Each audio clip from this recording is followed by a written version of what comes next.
नमस्कार दोस्तों, स्वागत है आप सभी का एक बार फिर से। दोस्तों, अगर आप अपनी लाइफ में कुछ नया सीखना चाहते हैं तो चैनल को सब्सक्राइब जरूर करिएगा। पूजा घर में इन चीजों को रखना होता है अशुभ, धन का हो जाता है नाश, माँ लक्ष्मी ऐसे घर का कर देती है त्याग। साथ ही आज के इस वीडियो में हम बताएंगे उन विशेष चीजों के बारे में जिनका पूजा घर में होना होता है बेहद आवश्यक। दोस्तों, अगर आप घर में सुख समृद्धि और धन की कामना करते हैं तो ये 3 चीजें पूजा घर में होनी ही चाहिए। स्वयं भगवान कृष्ण ने इनके बारे में बताया है। तो पूरी जानकारी के लिए इस वीडियो को अंत तक जरूर देखें और सच्ची श्रद्धा से कमेंट्स में लिखें हर हर महादेव, जय श्री कृष्ण। दोस्तों, प्रत्येक मनुष्य अपने घर में एक छोटा सा पूजा घर अथवा मंदिर अवश्य बनाता है, जिसके अंदर वो अपने सभी प्रिय देवी देवता और उनसे जुड़ी महत्वपूर्ण चीजें श्रद्धा भाव के साथ रखता है। लोग अपने मंदिरों में देवी देवताओं की तस्वीरें, पूजा पाठ का सामान आदि चीजों को भी रख देते हैं। परंतु हमारे शास्त्रों के अनुसार मंदिर के अंदर कुछ चीजें रखना जितना फलदायक होता है, उतना ही कुछ चीजों का रखना अमंगल और अशुभ होता है। ये कुछ वस्तुएं ऐसी हैं जिनसे घर में नकारात्मकता बनी रहती है और लड़ाई झगड़े, क्लेश, कलह और नुकसान ही नुकसान होता है। आज हम जानेंगे ऐसी ही अशुभ चीजों के बारे में जिन्हें कई लोग जाने अनजाने में घर के मंदिर में रख देते हैं। अगर आपके भी मंदिर में ऐसी चीजें रखी हुई हैं, तो उन्हें तुरंत वहां से हटाकर किसी दूसरे स्थान पर रख दें। इन्हें पूजा घर में भूल से भी ना रखें। लोग ऐसा इसलिए करते हैं क्योंकि उन्हें लगता है कि ये चीजें धार्मिक है और इनकी भी पूजा की जानी चाहिए। भगवान कृष्ण कहते हैं कि कलयुग में मनुष्य कुछ अशुद्ध चीजों को धार्मिक मानकर उनकी पूजा करेगा, जिन्हें शास्त्रों में वर्जित माना गया है। भगवान कृष्ण ने इसकी भविष्यवाणी पहले ही की हुई थी कि कलयुग में मनुष्य अधार्मिक और अशुभ चीजों की भी पूजा करेगा। तो चलिए जान लेते हैं हमें हमारे पूजा घर में कौन सी चीजें रखनी चाहिए और कौन सी नहीं। लेकिन दोस्तों, उससे पहले आपसे रिक्वेस्ट करते हैं कि वीडियो को लाइक जरूर करिएगा, दोस्तों को शेयर कर दीजिएगा और अगर आपने अभी तक चैनल को सब्सक्राइब नहीं किया है तो चैनल को सब्सक्राइब करके बेल आइकन जरूर दबाइएगा। दोस्तों, सबसे पहले दीपक और धूप दान के बारे में जान लें। दोस्तों, भारत की परंपरा मिट्टी से जुड़ी हुई है, इसलिए मंदिर में पारंपरिक मिट्टी का दीपक अवश्य होना चाहिए। अगर आप मिट्टी का दीपक नहीं रख सकते हैं तो धातु के दीपक का उपयोग करें। अगर भगवान में आपकी आस्था ज्यादा हो तो आप उपले पर गुड़ और घी रखकर उसका धूप भी दे सकते हैं। ऐसा करने से घर में सुख शांति बनी रहती है। दूसरी चीज है स्वास्तिक। घर के मंदिर में स्वास्तिक अवश्य होना चाहिए।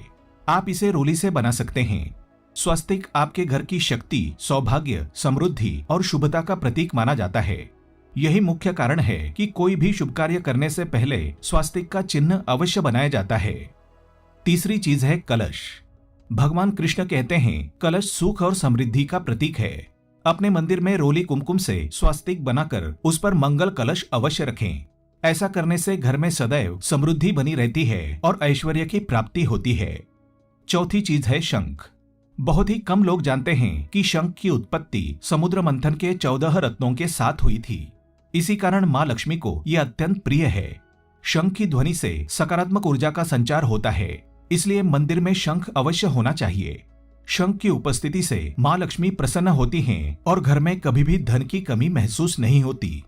पांचवी चीज है घंटी। मंदिर में आपने घंटी अवश्य देखी होगी। घंटी को बहुत ही शुभकारक माना जाता है। जिस घर के मंदिर में घंटी की आवाज होती है वहां का वातावरण शुद्ध और पवित्र बनता है।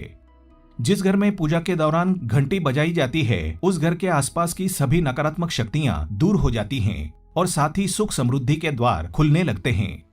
तो दोस्तों, ये वो चीजें हैं जिन्हें घर के मंदिर में जरूर रखना चाहिए। आइए अब जान लेते हैं कि घर के मंदिर में कौन सी चीजें कभी भी नहीं रखनी चाहिए। सबसे पहली बात, गणेश जी की विषम संख्या में मूर्तियां। दोस्तों, पूजा घर में कभी भी गणेश जी की मूर्तियां 1, 3, 5 ऐसी विषम संख्या में ना रखें। अपने मंदिर में गणेश जी की केवल 2 मूर्तियां रखें, इसे शुभ माना जाता है। अगर आप अपने मंगल की कामना करते हैं तो गणेश जी की मूर्ति मुख्य द्वार पर अंदर की तरफ मुंह करके लगा लें। कई लोग ये गलती करते हैं कि मुख्य द्वार पर गणेश जी की मूर्ति बाहर की ओर से मुख करके लगा देते हैं, जिससे उन्हें काफी नुकसान का सामना करना पड़ता है। आप चाहें तो मुख्य द्वार के दोनों ओर लगा दें या फिर मुख्य द्वार के अंदर की ओर लगाएं, लेकिन सिर्फ बाहर की ओर कभी भी नहीं लगानी चाहिए। दूसरी चीज, टूटे हुए चावल। अपने मंदिर में कभी भी टूटे हुए चावल बिल्कुल ना रखें। इसके साथ ही पुराने चढ़ाए हुए चावल अधिक समय तक ना रखें, ये नकारात्मक ऊर्जा फैलाते हैं। ये भी ध्यान रहे कि आप मंदिर में रखने वाले चावलों का इस्तेमाल हल्दी में भिगोकर ही करें, इससे अधिक शुभ परिणाम मिलेंगे। तीसरी चीज है पूर्वजों की तस्वीर। अगर आपके घर के मंदिर में आपने पूर्वजों की तस्वीर रखी हुई है तो उसे तुरंत वहां से हटा दें, क्योंकि वास्तुशास्त्र के अनुसार पूजा घर में मृत परिजनों की तस्वीरें रखना अशुभ माना जाता है। इससे अशुभ परिणाम प्राप्त होते हैं। मृतक परिजन पूजनीय और सम्माननीय हैं, किंतु उनका स्थान देवताओं के बराबर नहीं है। मृत परिजनों की तस्वीर घर के पूजा घर में रखने से पूजा घर का वातावरण भी नकारात्मक बन जाता है, जिसका अशुभ परिणाम हमें भुगतना पड़ता है। कई लोग साधु संतों की मूर्ति अथवा साधु संतों की तस्वीरें पूजा घर में रख देते हैं, लेकिन ऐसा करना अशुभ माना जाता है। अगर आप किसी साधु संत को मानते हैं तो उनकी तस्वीर दीवार पर लगा सकते हैं, लेकिन पूजा घर में भूल से भी ना रखें। अगला है भैरव जी और शनिदेव की मूर्ति। घर के मंदिर में भैरव जी, शनिदेव अथवा काली माता की मूर्तियां भी नहीं रखनी चाहिए। इसी के साथ ही माता लक्ष्मी की खड़ी हुई मूर्ति की पूजा नहीं करनी चाहिए। माता लक्ष्मी सदैव बैठी हुई मुद्रा में होनी चाहिए।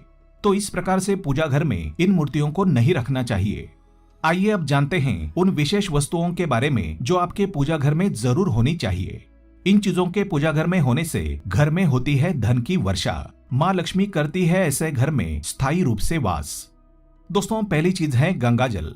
हमारे शास्त्रों में गंगा जल को अत्यंत पवित्र माना गया है, इसलिए पूजा घर में गंगा जल का होना अत्यंत आवश्यक है।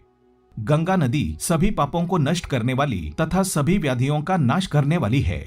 इसलिए अगर आपके पूजा घर में एक तांबे के छोटे से पात्र में आप गंगा जल भरकर रखते हैं तो इससे आपके पूजा घर की शुद्धता हमेशा बनी रहेगी और आपको आपकी पूजा का संपूर्ण फल प्राप्त होगा। दोस्तों, दूसरी चीज है कलश। शास्त्रों में कलश को पूर्णता का प्रतीक माना गया है। चाहे वो सत्यनारायण की पूजा हो, दीपावली हो, नवरात्रि का पर्व हो या फिर किसी भी प्रकार का उत्सव हो, मांगलिक कार्य हो, कलश की स्थापना किए बिना सब कुछ अधूरा माना गया है। पूजा में कलश का उपयोग देवताओं का आवाहन करने के लिए किया जाता है। ईश्वर के सामने तांबे के कलश में पानी भरकर रखना इतना शुभ होता है कि अगर हम अपनी रोज की पूजा करते समय भगवान के सामने तांबे के कलश में पानी भरकर रखें तो उसका चमत्कारी प्रभाव हमें अवश्य देखने को मिलता है। इसके लिए मुख्य रूप से तांबे के कलश का उपयोग करें। पूजा में अगर किसी सामग्री की कमी रह जाए तो परेशान ना हो या पूजा बीच में ना छोड़ें। ऐसे में भगवान को चावल और फूल चढ़ाएं और मन में ही उस चीज का ध्यान करें। प्लास्टिक की बोतल में या किसी भी अपवित्र धातु के बर्तन में गंगा जल कभी नहीं रखना चाहिए। अपवित्र धातु जैसे एल्यूमिनियम और लोहे से बने बर्तन, इनमें गंगा जल ना रखें। गंगा जल तांबे के बर्तन में रखना शुभ रहता है। केतकी का फूल शिवलिंग पर अर्पित नहीं करना चाहिए। किसी भी पूजा में मनोकामना की सफलता के लिए दक्षिणा अवश्य चढ़ानी चाहिए। माँ लक्ष्मी को विशेष रूप से कमल का फूल अर्पित किया जाना चाहिए और अगर आप ये शुक्रवार के दिन करते हैं तो इससे कई गुना लाभ मिलता है। इस फूल को 5 दिनों तक जल छिड़क कर पुनः चढ़ा सकते हैं। हमेशा इस बात का ध्यान रखें कि कभी भी दीपक से दीपक जलाना नहीं चाहिए। शास्त्रों के अनुसार जो व्यक्ति दीपक से दीपक जलाते हैं वो रोगी होते हैं। घर के मंदिर में सुबह और शाम दीपक अवश्य लगाएं। एक दीपक घी का और एक दीपक तेल का जलाना चाहिए। पूजा में दीपक सही जगह रखना चाहिए। घी का दीपक हमेशा दाईं तरफ और तेल का दीपक हमेशा बाईं तरफ रखें। जलपात्र, घंटा, धूपदानी ऐसी चीजें हमेशा बाईं तरफ रखनी चाहिए। कमेंट बॉक्स में हर हर महादेव लिखना बिल्कुल ना भूलें।